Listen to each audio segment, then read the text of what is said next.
We're going to retrieve contacts that already exist in the operating system's contact database. I've already created an application here, and I've got the skeleton and much of the preparation work that I normally do.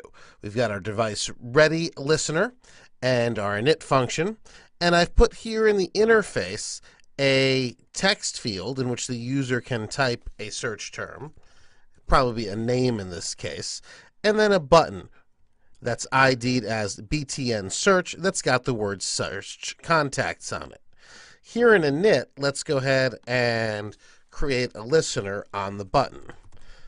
So we're going to use, of course, document get element by ID, and the button is called BTN search. Add event listener. You've done this many times by now. We're listening for click.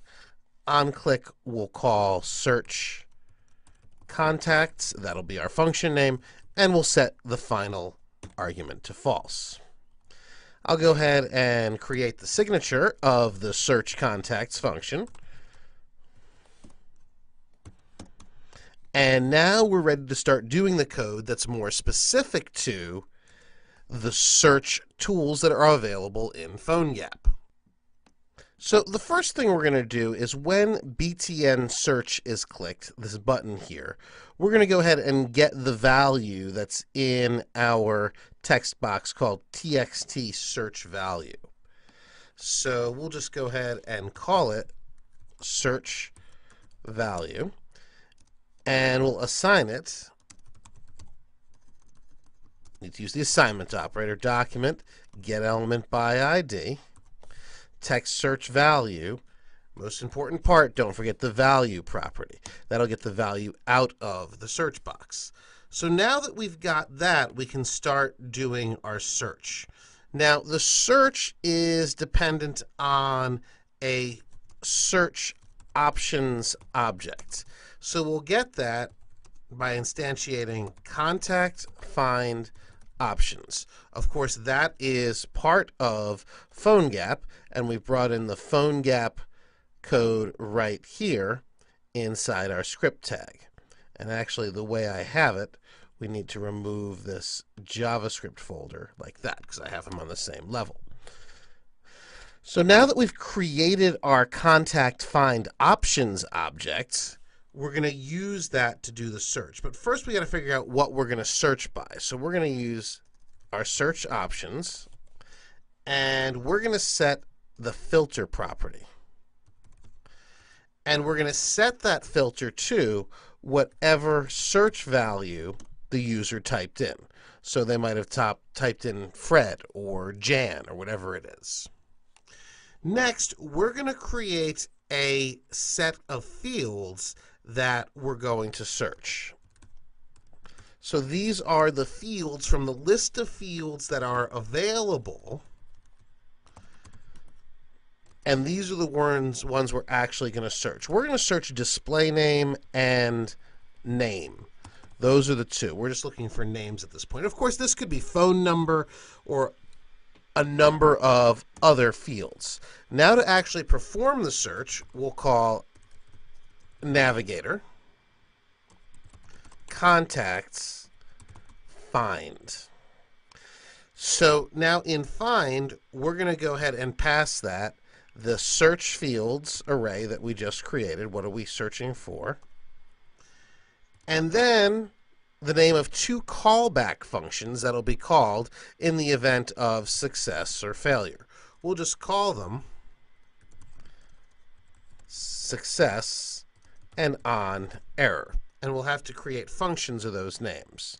Finally, we'll go ahead and feed this the search options that we created a minute ago, which is going to include our filter.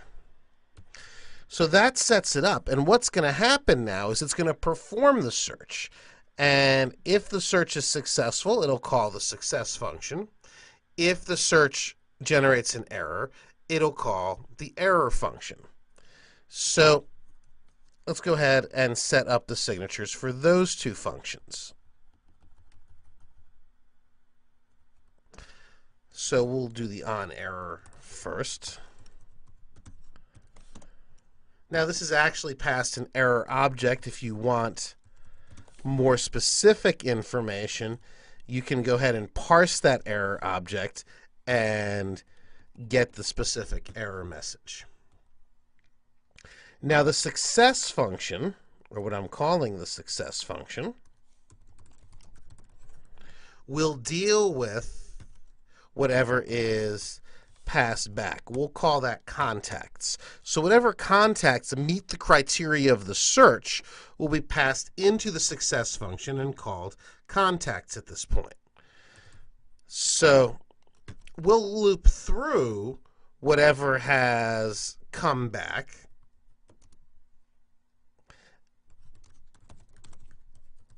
and it comes back in an array, so we can use the property contacts.length to determine the number of contacts that have come back.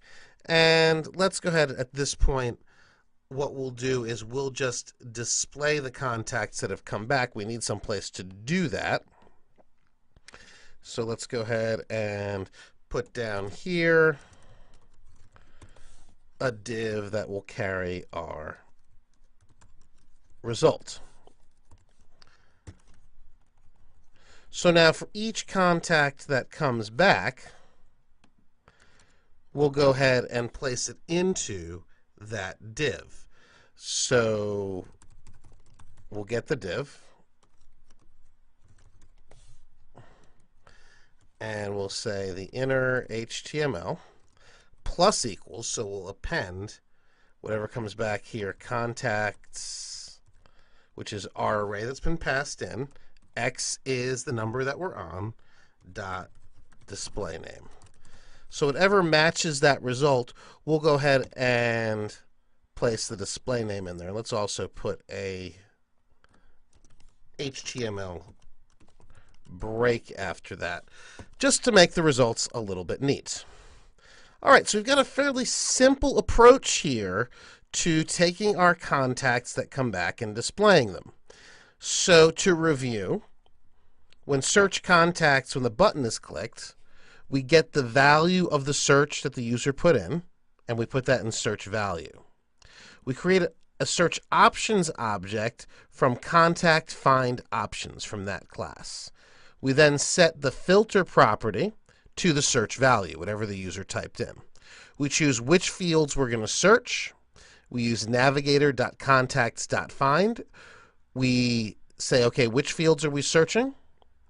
What we do if we get success, what we do if we get an error, and then we provide the options, which in this case is just the search value. If we get success, an array of results will come back. We'll loop through that array and display the display name of each result. I set this up initially as an Android project, so we'll go ahead and load our Android environment, and then we'll test the result against the existing contacts list on our virtual device. Okay, so I've gone ahead and loaded our application into the Eclipse development environment. I've also gone ahead and changed the current version and done the project clean, so everything should be ready to work. I also have created an entry here in the contexts on our testing device or our virtual device called Harvey Smith. So now I'm in here, got an entry for me and an entry for Harvey. So now when we test this and we search for Harvey, we should be able to find him within the listing of contacts, and it should display his full name. All right, so we're launching. That's good news, and we should see our application up here in just a second. And when it comes up, I'll go ahead and fill in the name Harvey. There we go. Then when I click Search Contacts, it's going to come back with Harvey Smith. So we know our application is working correctly.